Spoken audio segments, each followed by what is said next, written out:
Welcome to how to send photos as documents in Instagram. So in this video we are going to show you how to send photos as documents in Instagram. But before start of this video, I want you guys to like this video and subscribe to my YouTube channel. So first of all, what you're going to have to do, you will just open up your Instagram application and then you will tap on the messages and then you will open up that specific chat to whom you want to send photos as documents.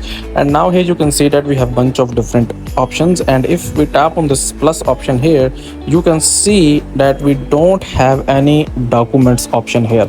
So unfortunately we cannot send any specific document here. We cannot send a PDF or a Word document here as well. So the only solution is here for that let's suppose that if you have a PDF file and you wanted to send this person here on Instagram, what you're gonna have to do here, that you will just open up that PDF file. You will always take screenshots and then you can send those screenshots as photos here. So that's the only solution that you can do. So that's it for this video, guys. If you find this video useful, kindly like this video and subscribe to my channel, and I will meet you in the next video.